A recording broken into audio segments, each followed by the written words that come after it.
Good morning, everyone. I think we can start. I am Rebecca, and I will host this webinar today. So this is the webinar on circular economy and bioeconomy in Horizon Europe. And so welcome. So as said, I'm Rebecca. I am advisor for European funding at Lux Innovation in Luxembourg. I'm in charge of the food, agriculture, natural resources, bioeconomy thematic.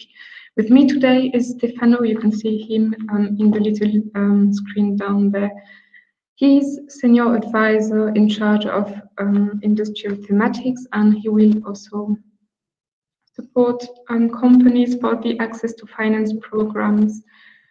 And he is also one of our team members in charge of supporting you untangle legal and financial matters around Horizon Europe.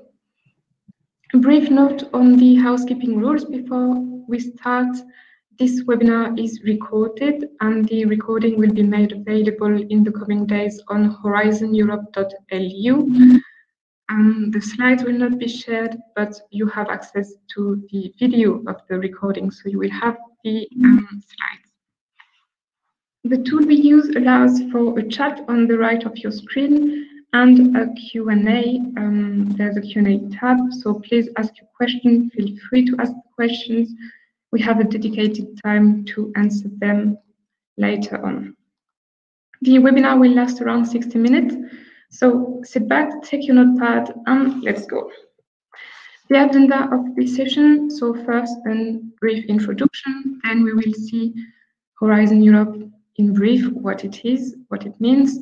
We will then go to the expectation of the European Commission for this program, especially in the thematic of economy, circular economy and bioeconomy.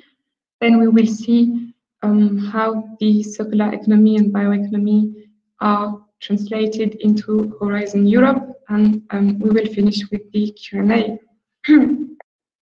So, who are we? We are advisor for European fundings, but more importantly, we are Luxembourg National Contact Point for Horizon Europe.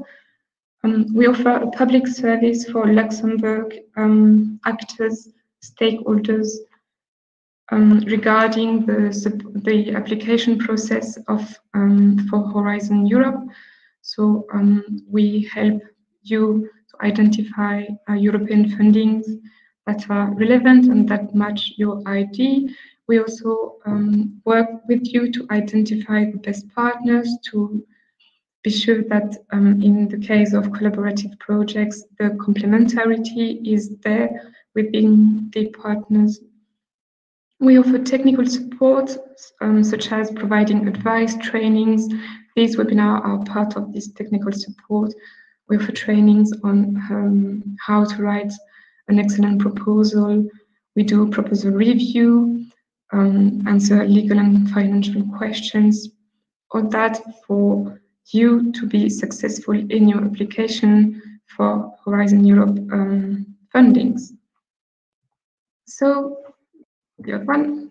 What is Horizon Europe? It is the European Research and Innovation Funding Program for 21-27 for 7 years. The total budget is 95.5 billion euros, and by the legal text, 35% of the funding should be allocated for climate change related projects. So Horizon Europe doesn't come out of nowhere. It is the successor of Horizon 2020, which ended last year. It aims at strengthening the scientific and technological base of the economy of the European Union, all that in order to help tackle major global challenges and to contribute to the Sustainable Development Goal, the SDGs.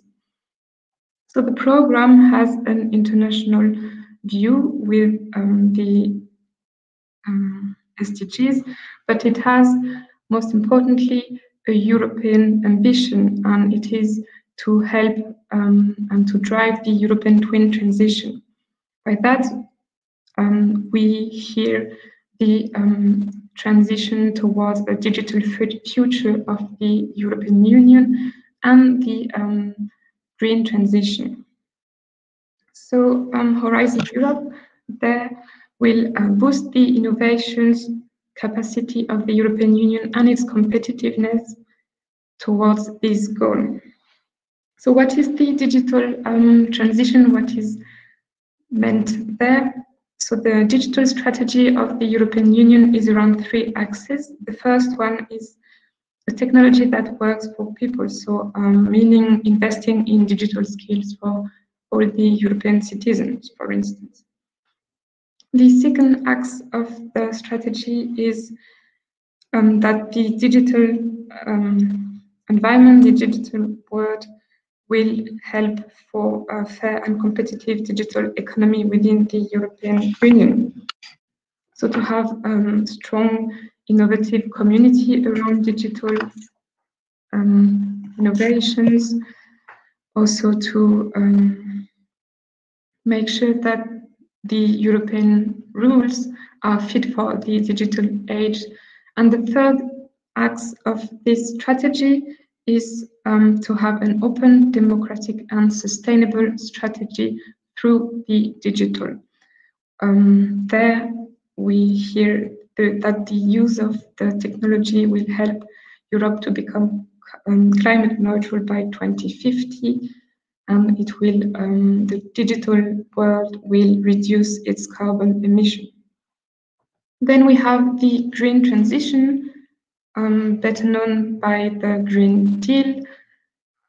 So it's a strategy to make the European Union economy more sustainable by turning climate change and environmental challenges into opportunities and making the transition just and inclusive for all, so including the citizen, not just the industries, for instance.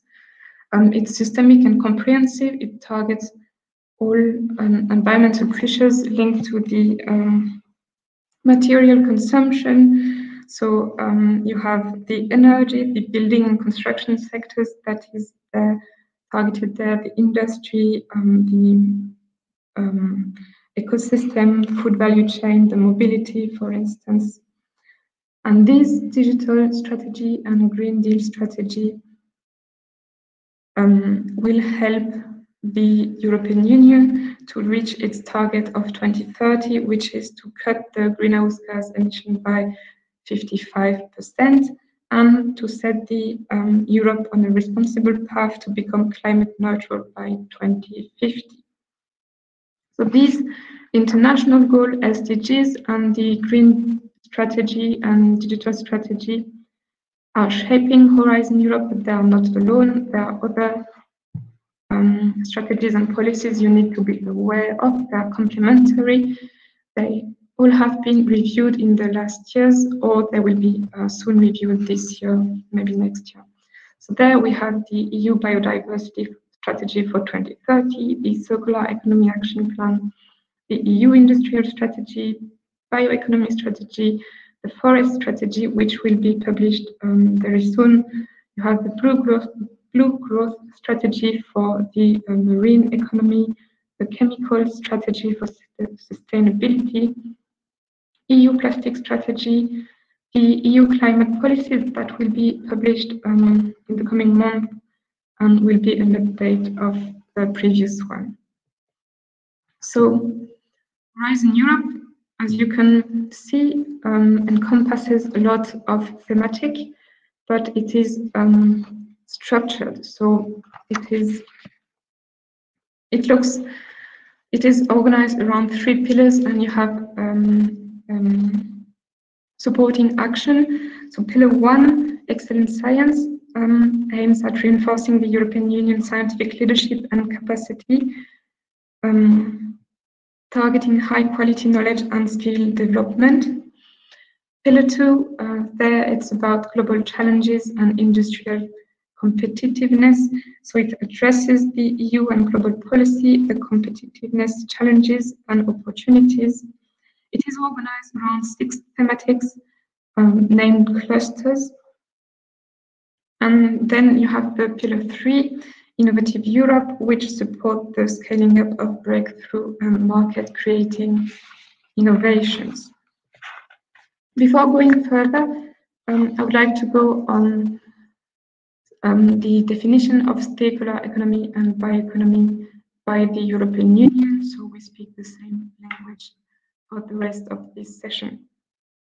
So the circular economy is defined in the Circular Economy Action Plan.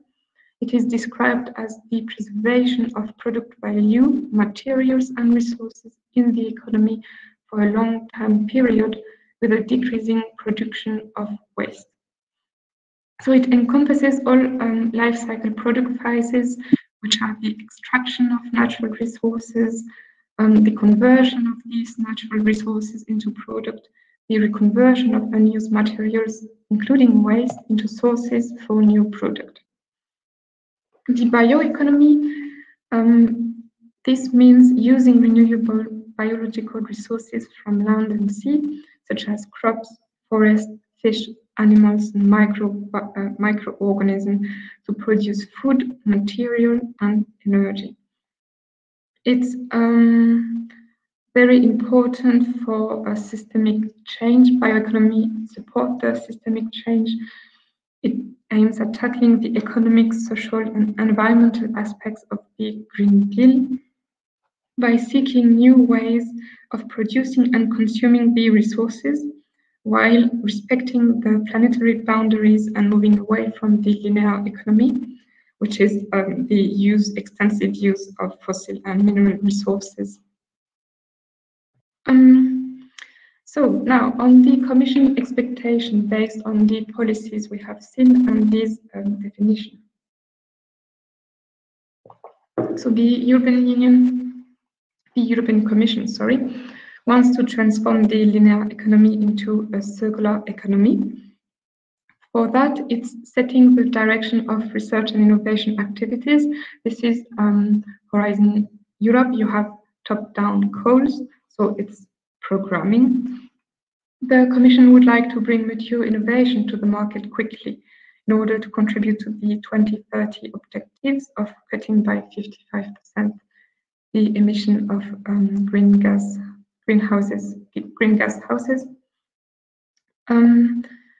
It will put the incentive on experimentation and demonstration at large scale. So large is also meaning regional scale. There is a need for holistic systemic approach so that the project bring together the technology, the business, governance, social innovation. And the Commission has also identified a knowledge gap which will need to be filled in. So all these needs and expectations are translated into the Horizon Europe course. So bringing mature innovation, experimentation, it means innovation actions. So high TRL. It also does mean large-scale projects, involvement of industry, public authorities, and citizens all together. This is the systemic approach. The Commission has identified priority technology areas, sectors, and value chain, which are electronics and ICT, batteries, vehicle, clean energy, packaging, plastic and microplastic, textile, construction, and buildings. So for the knowledge gap, you will see some research actions in order to fill this gap. Also important to notice these calls will all be linked together. There's a strong synergies between the different calls, and they will also tap on the results of Horizon 2020, the last calls. So everything is connected towards one main goal. The Commission is also expecting to lay the foundation for the transition away from the fossil-based carbon-intensive economy by the means of the bio-based innovation systems. So for that, it will encompass, the Commission is looking to encompass sustainable sources, conversion of biomass from land and set circular bio-based materials and products. It wants that the impacts on biodiversity is reduced, to capitalize on industrial biotechnology, to bring new economic activity to regions and cities. And the Commission wants to develop sustainable and just bio-based value chain hand in hand with primary production and industrial ecosystem. Everybody works together. There's also the desire to improve the environmental performance of the products, the processes and services along the entire value chains and life cycles. So this is translated into the program with calls around mostly, well, mainly the resilient, sustainable biomass production systems for high value application. So there you have the green value chain, the biodiversity enhancement. There's also an important place for sustainable and circular management of natural resources. Industrial feedstock, sustainable industrial feedstock and non-plant feedstock are also very important for the Commission. So they would need to be developed through Horizon Europe. Same goes for the sustainable refineries and industrial sectors for bio-based materials and products. And also there is need, so there will be a lot of innovation for sustainability and end-of-life options for products.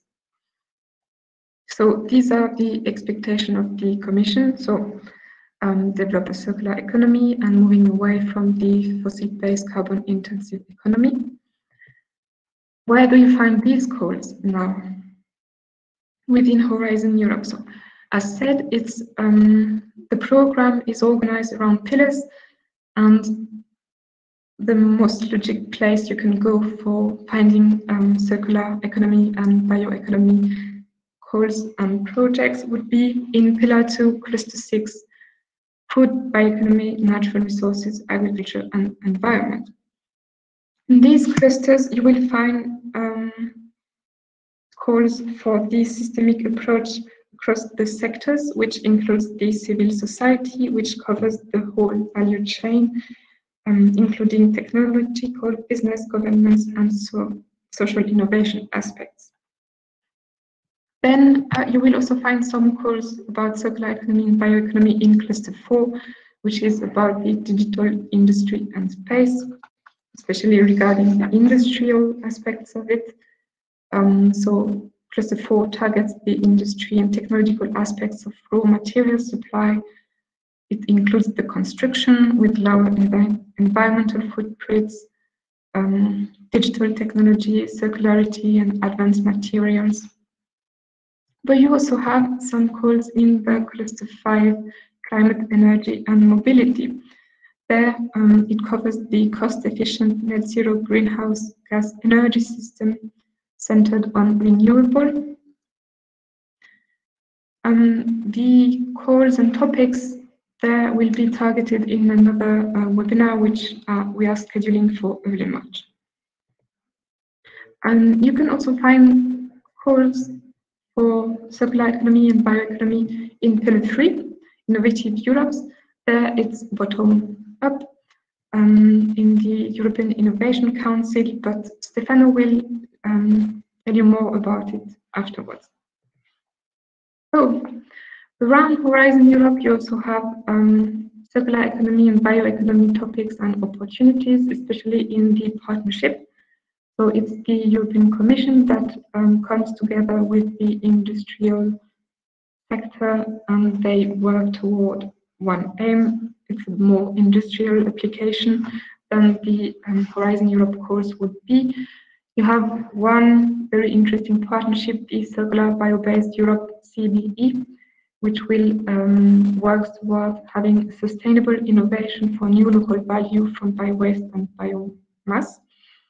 This partnership is scheduled to start in 2021, so this year.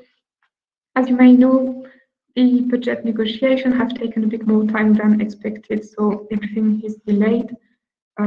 We haven't had much information on where it stands now, but it will move very fast in the coming days.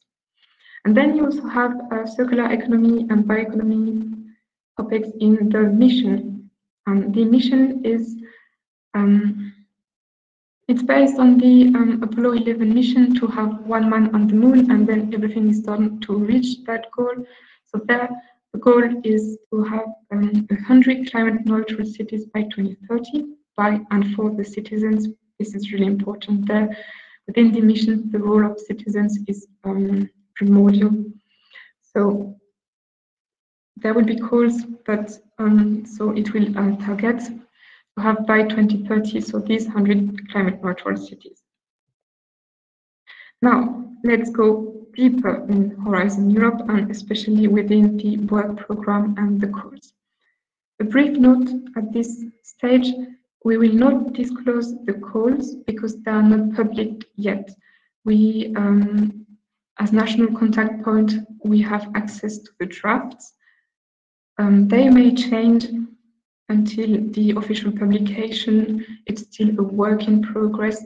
So therefore, we will give you the direction it goes, and we are really happy, and we invite you to contact us to discuss your ideas more into details to see where we can, what we can build, and how we can go further with European fundings for you at 101 on a 101 basis.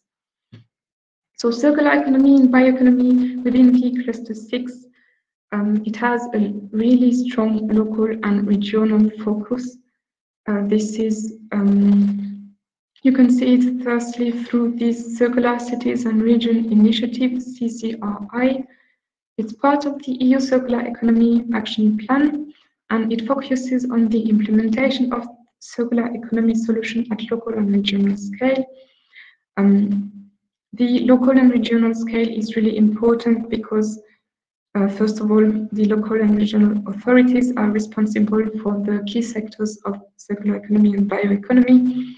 It's easier at local scale to close the material loop and to have a systemic approach, so to reach the citizen, all actors and sectors of these two, circular economy and bioeconomy. So to support these circular cities and region initiatives, you will find calls that will look to implement, demonstrate, and facilitate the replication of circular systemic solution at local and regional scale. So this replication is very important, close to market. Then you will see also calls about the circular principle applied in a lot of different sectors, such as the waste, water management, construction sector. There will be also a lot of knowledge transfer, which goes hand in hand with replication, of course, a lot of cooperation. There will be also calls about the support to policymakers and project promoters, communication and awareness raising. That's for the Circular Cities Regional Initiative at local and regional focus. Then, staying on the local and regional focus, there will be calls for the material flows and product value chains, and there it is mostly targeted towards the buildings, construction sector, textile, plastic, electronic value chain. There will be calls about the overpackaging, the single-use plastic, microplastic pollution.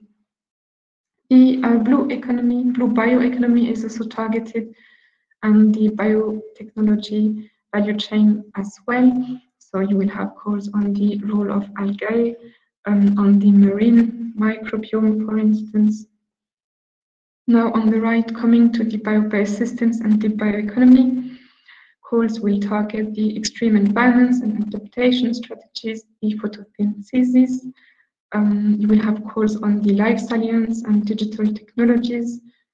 And then the feedstock and the value chains as well. This will be very heavy. It is very important for the Commission and for the European economies to be transformed through these new feedstocks. Then there will be also calls for the forest management in Europe, especially the sustainability of the forest management.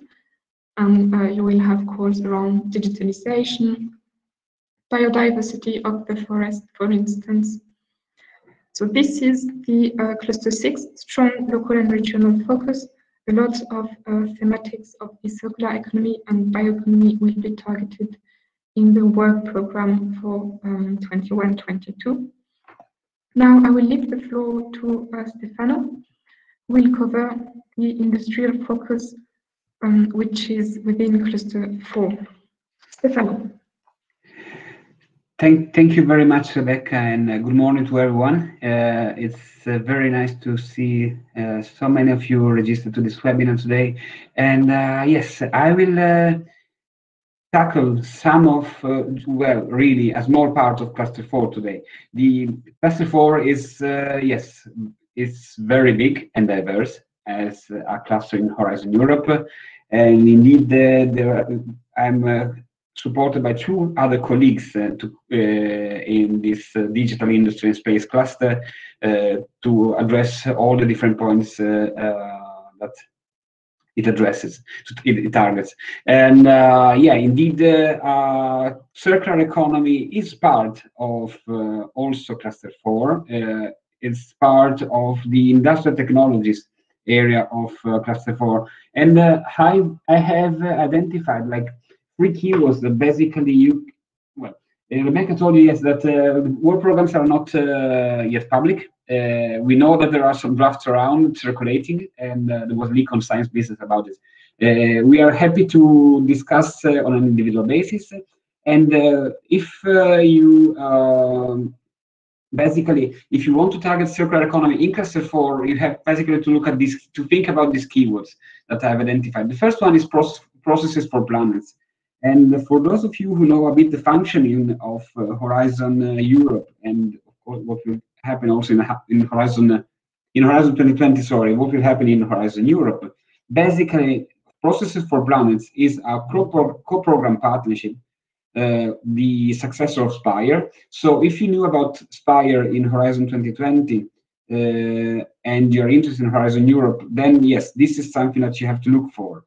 And go to their platform, go to the Aspire platform. They have their strategy published there, and you can see most of the topics that they are pushing forward for the area,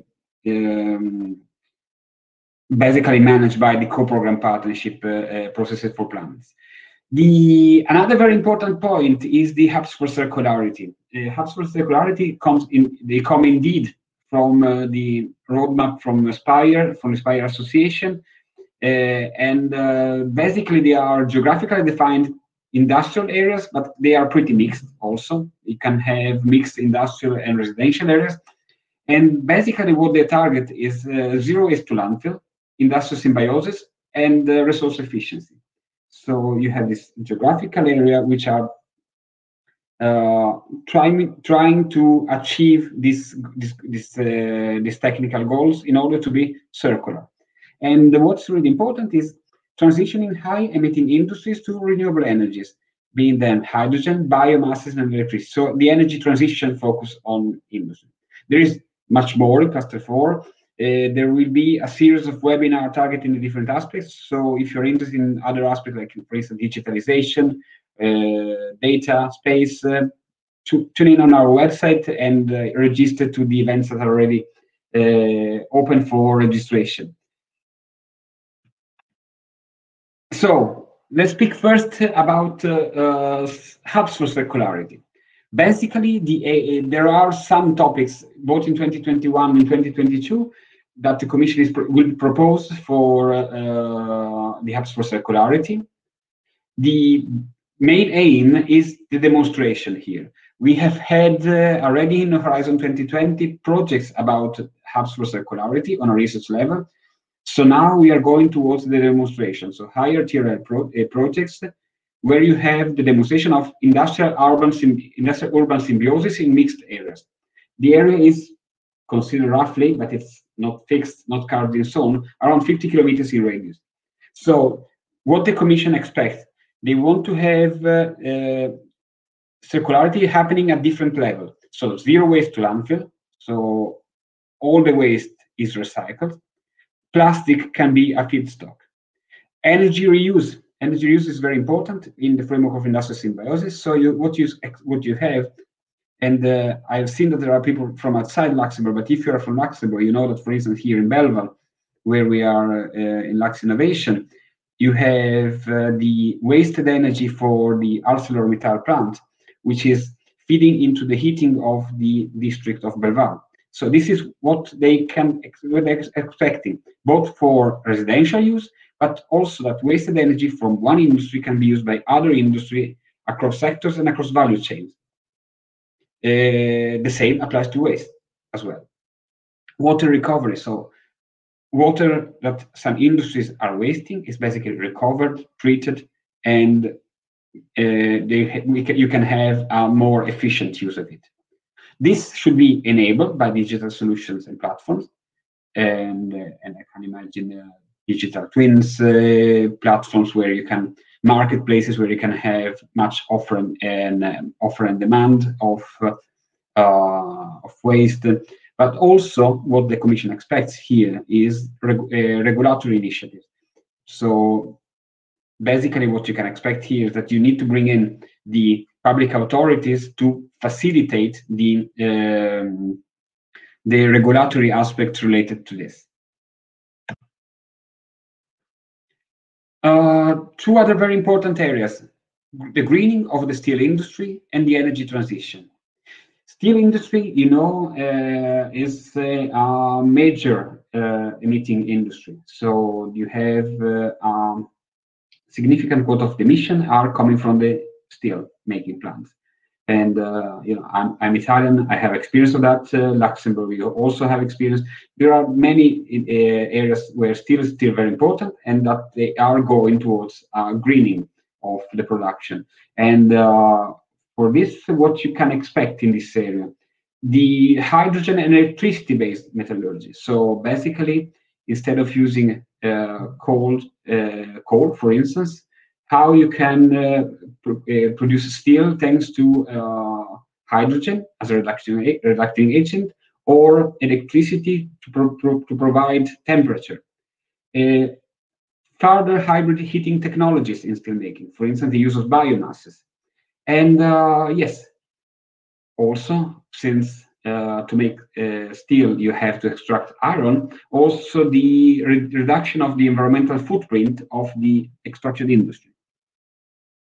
This goes to a larger scale, and in particular, for instance, when you speak about energy transition, you have the integration of renewables into a larger share of industries, not just steel, but all the other industries, in particular the process industries, to have energy flexible industrial processes.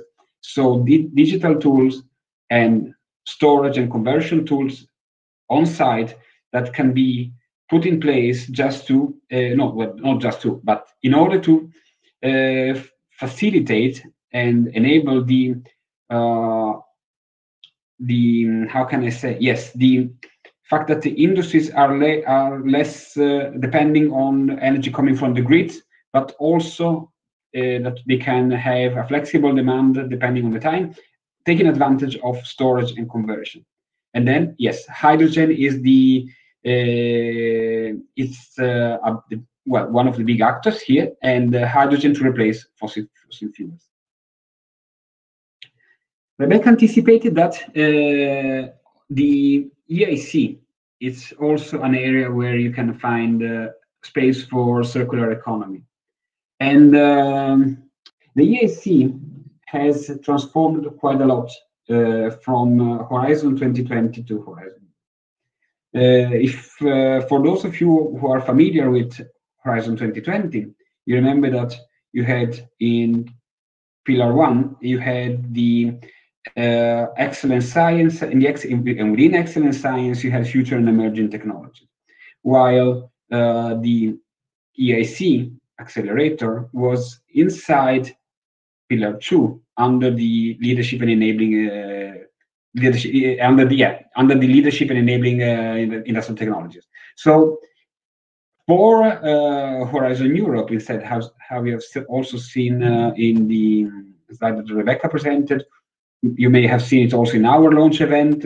And if you are still staying online for the rest of the day, you will be able to tune in the launch event of the European Commission and the Portuguese presidency. The ESC Accelerator is now part of the third pillar as well, is in the Innovative Europe pillar. Sorry, I made some confusion. So yes, now both the accelerator and the FET Open and the FET, the Future Emerging Technologies, are together in the Innovative Europe pillar. So the aim is to have a major set of instruments designed to finance deep tech innovation along the entire TRL scale. So you have the TRL scale I know I expect that you're familiar with it, but basically at TRL 1 you have the idea, and TRL 9 you have the market introduction. Basically, there are these three instruments in the EIC which are there to fund deep tech innovation. You have Pathfinder until TRL 4, roughly. The EIC transition, which is a rather new instrument, which is open only to Pathfinder projects, and it's there to finance the achievement of TRL 6 prototype. And then you have the accelerator for scaling up to the market introduction. Basically, how these three instruments work. The ESC Pathfinder maintains the philosophy of the future and emerging technologies, both open and proactive. So you have small collaborative research projects, in general 4-6 partners, targeting science toward technology breakthrough.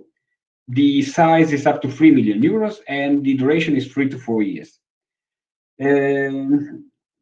The idea is that when you finish the ESC Pathfinder, you have already designed some IP that you want to bring to further levels. And this further level, you can have it through the ESC transition, which is there to fund innovation activities that go beyond the experimental proof of principle. So basically what you want to achieve is a TRL 6 stage. Also, what's very important is that here you can include market feasibility studies and activities toward the establishment of joint ventures.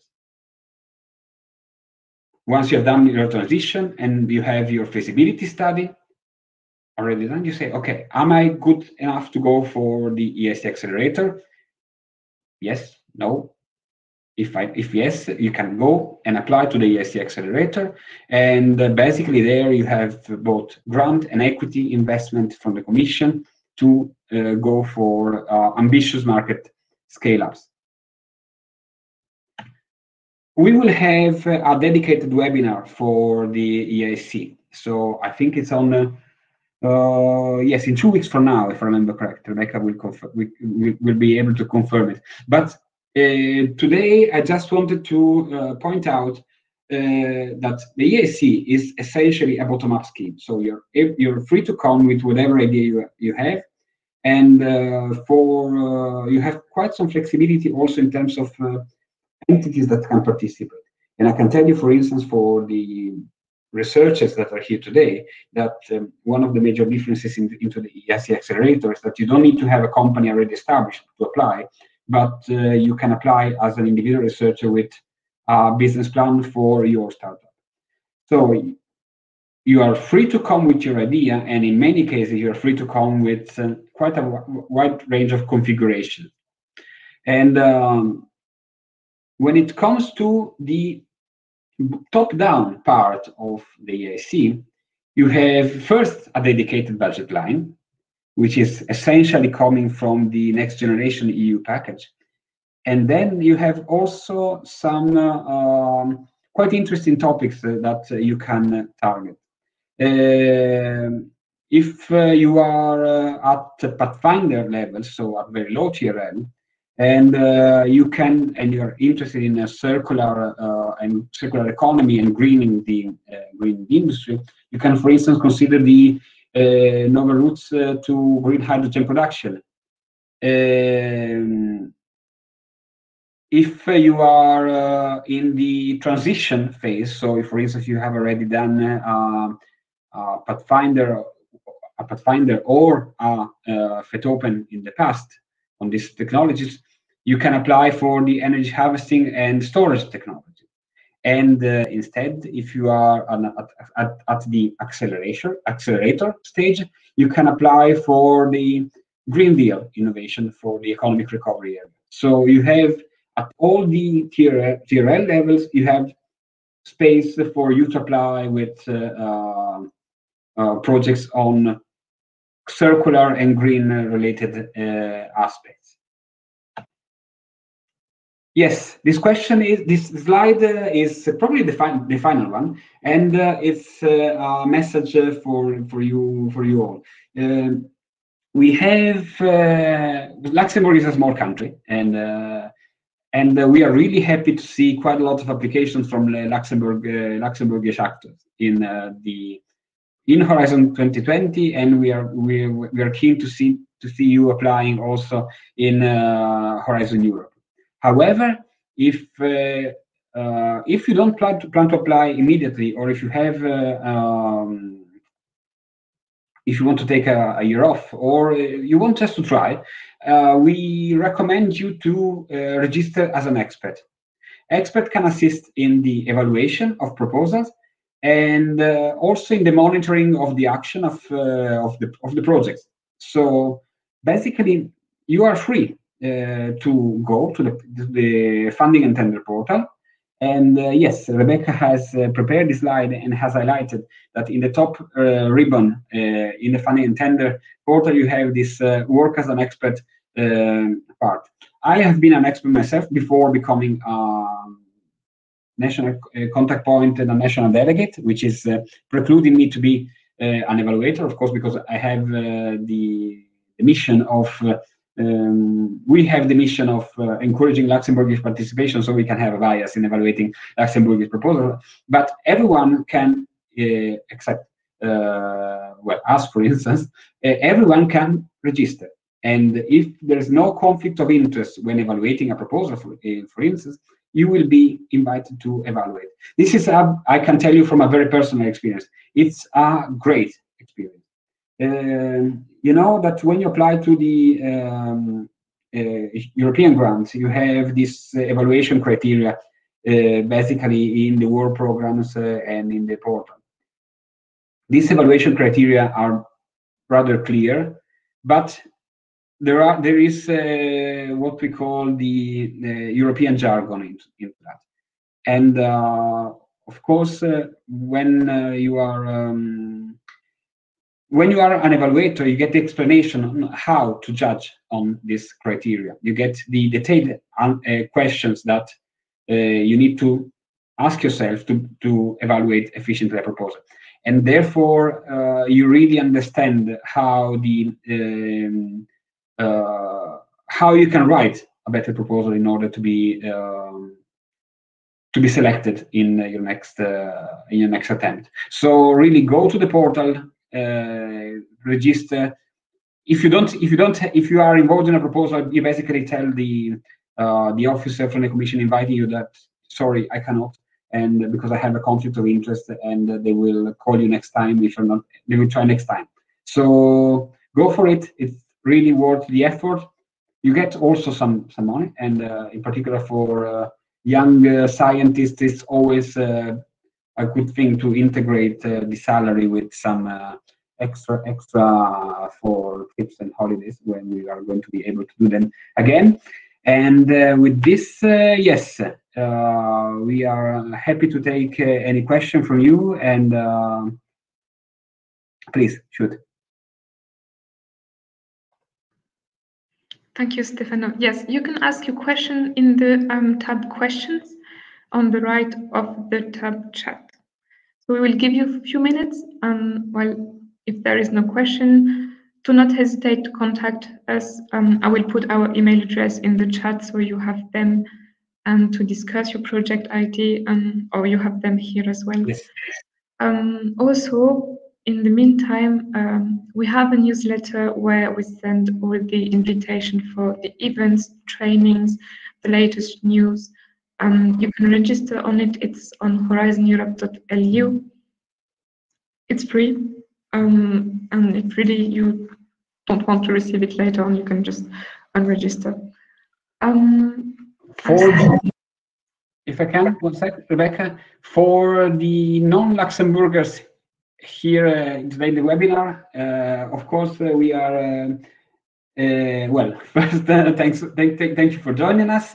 And we are happy if you are interested in, if you have projects idea and you have ideas about partners in Luxembourg, feel free to contact us and we'll try to facilitate the establishment of new collaborative links.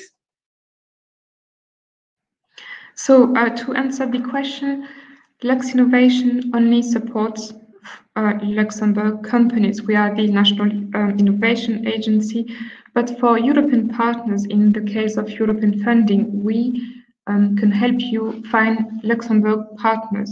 So you are working on a proposal, you would like an industry in the steel area, for instance, you can contact us and we can put you in contact with the best actor here in Luxembourg we think would answer your need and work with you as you would like.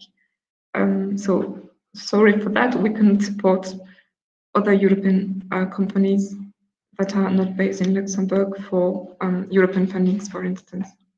Just putting links in relation. And if you don't know who is your contact point in your country, there's this, you Google for, on the funding and tender portal, you Google for national contact points, and you will be able to select your country and find who are the correct people to address there. And if you don't find it, send me an email and we will put you in touch with your national representative, with your national representatives. We work together with them, and we are happy to create bridges in case it's difficult for you to find it. Rebecca, there's a question from Sebastian in the question tab. I think it's mostly for you. From my side, I can tell you that yes, Sebastian, when you think about this Hubspot Circularity, all the industries in the area of the hub should be included. So whatever the sector is, they have to contribute. So when it comes to that, you are free to come with all the industrial patterns that you want. And for the rest, for the cluster 6 instead, I leave it to Rebecca. Yes, so the question is, where to start? So does a proposal should focus only on the sectors identified by the Commission, such as construction, plastics, textile, electronic? Can it also incorporate relevant sectors? This will be on call per call 101 basis, depending on the calls. So you will have some calls especially for the plastics, but you will have some calls that could be on textile or the construction or the electronic or packaging. So it will then depend on how you build your proposal. So the furniture can be part of it, as it is part of the broader house of construction, or plastic if you work with furniture, plastic furniture, for instance. So yeah, happy to discuss it more in details regarding the codes with you, Sebastian. Yes.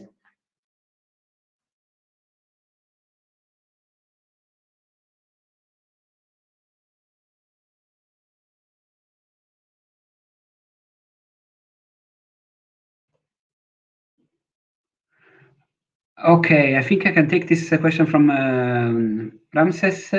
Level of approval for Luxembourg from the application. I think I prepared the figure for the annual report recently, and you will. I think we are around 18% in Luxembourg at the moment, which puts Luxembourg in the top 4. So we are, well, not us, it's the national actors who are rather good in their proposal. Is it recommended to get a feasibility study before an application grant? Well, let's put it this way. What we try to do is to have to discuss your project idea with regard to the call that you think about applying, or to start from your research and innovation strategy and try to find the calls that are fitting that. This is part of a feasibility study. I can say this is part of feasibility study. You come up with your idea, and then we can decide, okay, this is fitting this call, but for this you will need some more partners. You will need colleagues from different countries. Yes, or if you have already the idea of the backbone of the consortium, then yes, this is a feasibility study that we can do with you. I know that there are also consulting firms that are doing it. I don't know, Ramses, where we are from, but in particular for companies, for large enterprises that don't have an internal research and innovation team working on applications, that they can work with consultants to do this feasibility assessment of their application. So if I think, yes, it's part of the process. You can do it on your own if you are experienced. You can do it with us. You can do it with a consultant if your institution requires something from you. So yes, I think it's part of it.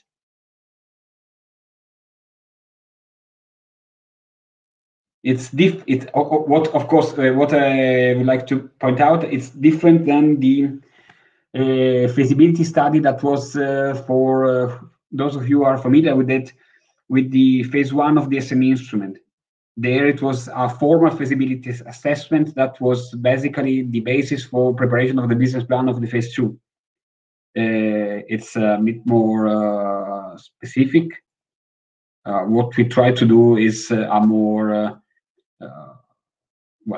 targeted approach where we can say this idea is not feasible for this specific call, but we can also find the alternative. Okay. Thank you, Stefano. I don't see any other questions. Again, you see our email address. Feel free to contact us. We will reply very quickly. That's it, I guess. We can call it an end. Thank you for tuning in today. Again, the recording will be available very soon on our website, horizoneurope.lu. Register to our newsletter if you want to read more of us.